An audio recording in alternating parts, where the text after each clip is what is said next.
Hello students, welcome to my channel easy learning accounts.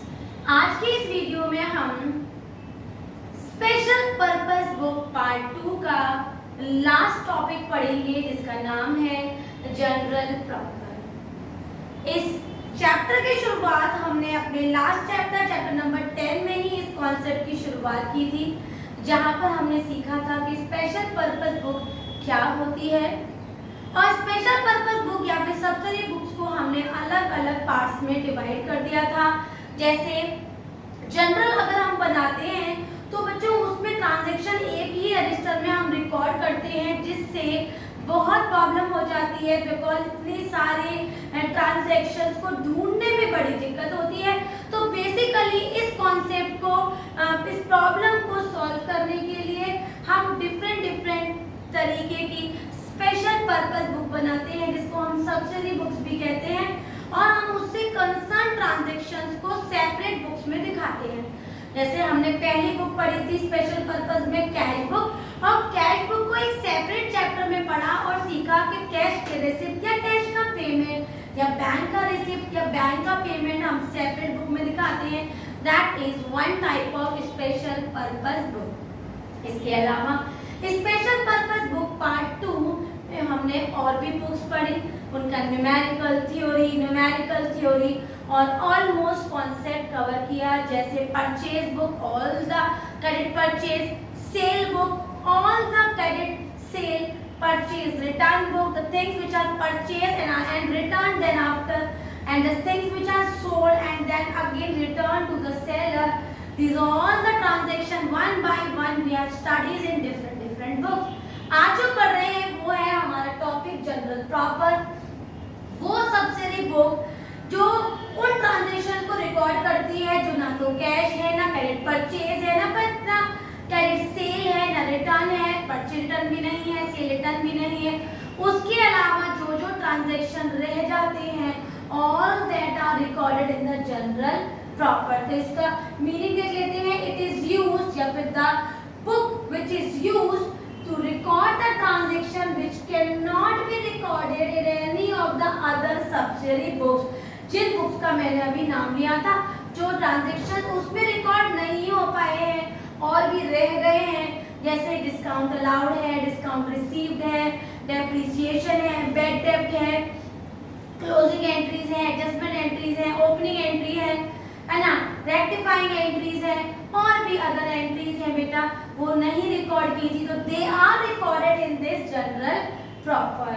ठीक है, अब यूजुअली कौन कौन सी एंट्री जनरल प्रॉपर में रिकॉर्ड की जाती है उसको एक एक करके देख लेते हैं और चैप्टर को वाइंड अप करते हैं। तो पहली है हमारी ओपनिंग एंट्री। ओपनिंग एंट्री हम जनरल एंट्री चैप्टर में पढ़ा था। वो एंट्री जो ईयर के बिगिनिंग में की जाती है, जो ये बताती है कि लास्ट ईयर से इस साल में आने पर हमारे पास क्या क्या एसेट्स हैं at the beginning of the year, क्या क्या लायबिलिटीज हैं at the beginning of the year, और कितनी कैपिटल है। These all the things are shown in the opening entry. Basically इसकी जो एंट्री होती है वो होती है हमारी assets account, debit to liabilities और टू कैपिटल। ये एंट्री हम ओपनिंग करते हैं in the beginning of the year, और ये ट्रांजैक्शन चली जाती है बच्चे हमारी जनरल प्रॉपर में। और नेक्स्ट है हमारी क्लोजिंग एंट्री। क्लोजिंग एंट्री वो एंट्री जो at the end of the year की जाती है। जैसे फॉर एग्जांपल है परचेज का क्लोजिंग बैलेंस हमने ट्रेडिंग अकाउंट में ट्रांसफर कर दिया, और सेल का क्लोजिंग बैलेंस हमने ट्रेडिंग अकाउंट में ट्रांसफर कर दिया। बहुत सारी चीजें और भी, जैसे सैलरी है, इसका भी हमने अमाउंट जो भी था ट्रांसफर कर दिया in the trading account. Indirect expenses हैं वो भी हमने P&L अकाउंट में ट्रांसफर कर दिया। तो जब कोई चीज क्लोज हो रही है, क्लोजिंग हो रही है, और क्लोजिंग होने के बाद हम उसको वाइंड अप कर रहे हैं, बंद कर रहे हैं और क्लोजिंग एंट्री पास कर रहे हैं। फॉर एग्जांपल अगर मैं क्लोजिंग स्टॉक की बात करूं तो एंट्री बनती है बेटा closing stock account debit to trading account, क्योंकि ये पैसा हमारा क्लोजिंग स्टॉक का ट्रेडिंग अकाउंट में जाके ट्रांसफर हो जाता है। तो ये सारी एंट्रीज भी हम जनरल प्रॉपर में दिखाते हैं। थर्ड नंबर पे है हमारी रेक्टिफिकेशन एंट्री। रेक्टिफिकेशन मतलब कोई गलती हो गई है, उसको हम रेक्टिफाई कर रहे हैं, ठीक कर रहे हैं। फॉर एग्जांपल हमने 5000 लिख दिए।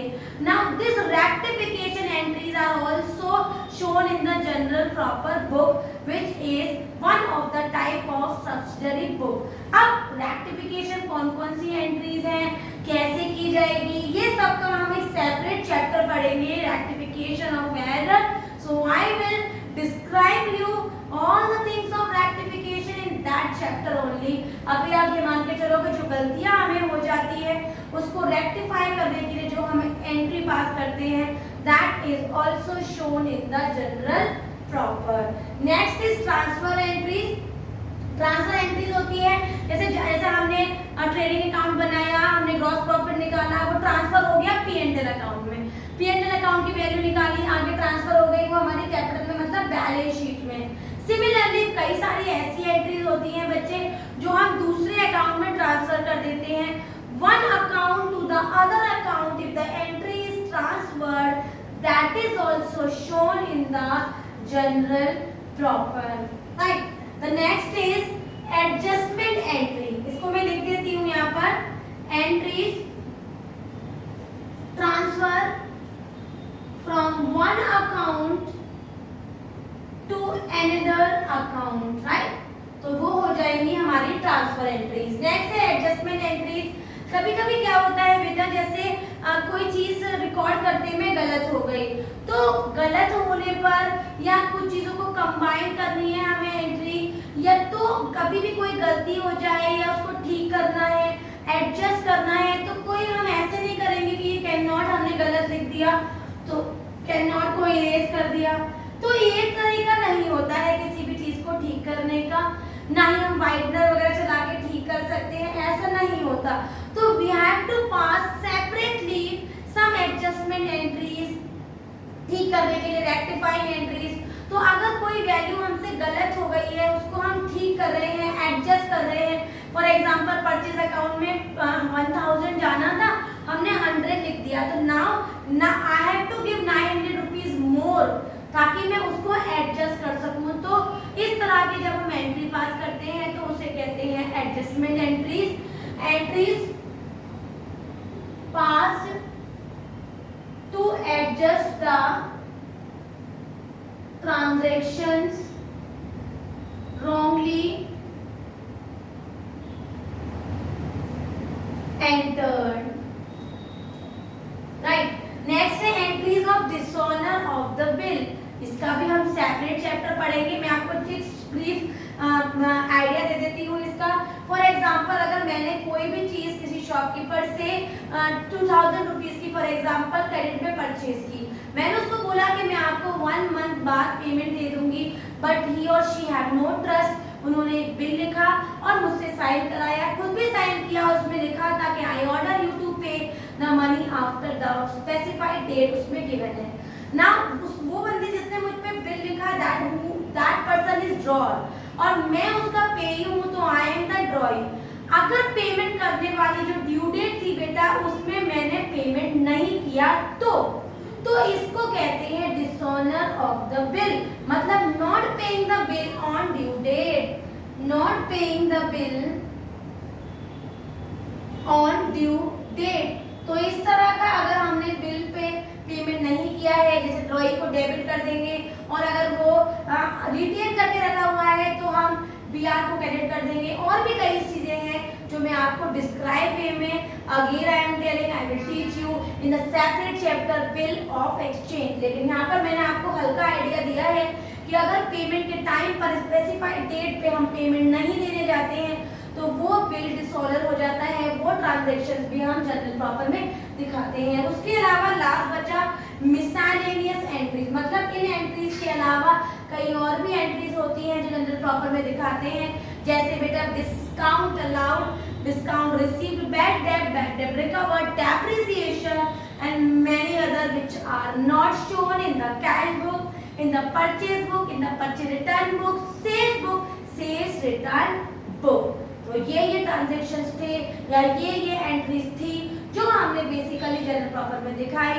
एक बार ब्रीफ समराइज करते हैं. आज हमने पढ़ा जनरल प्रॉपर क्या होता है, वो सब्सिडी बुक जिसमें रिकॉर्डिंग न कैश की है, न क्रेडिट परचेज, न क्रेडिट सेल, न purchase purchase return, sales return, उसके अलावा जितने भी ट्रांजैक्शन हैं उसमें रिकॉर्ड किए जाते हैं, उस बुक को कहते हैं, उस सब्सिडी बुक को कहते हैं जनरल प्रॉपर, राइट। और उसमें कौन कौन सी चीजें रेस्ट्रिक्टेड है कि आपको वो एंट्रीज ही उसमें करनी है, उनमें से है number 1 adjustment, rectification, closing, opening, transfer entries, entries of the bill and other miscellaneous entry, जिसमें मैंने आपको बताया depreciation, discount allowed, discount received, bad debt recovered and others, right. तो आज हमने ये चैप्टर कंप्लीट किया।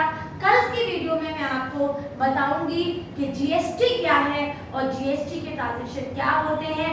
गुड्स एंड सर्विस टैक्स को सेपरेटली हम बिल्कुल अच्छी तरह से कवर करेंगे और समझेंगे। अगर आज का वीडियो और ये अच्छी तरह से एक एक एडजस्टमेंट आपको समझ में आ गया हो, वीडियो क्लियर हो गई हो, एक एक पॉइंट अच्छे से क्लियर हो, तो मेरी वीडियो को लाइक करें, शेयर करें और मेरे चैनल को सब्सक्राइब जरूर करें। Thank you.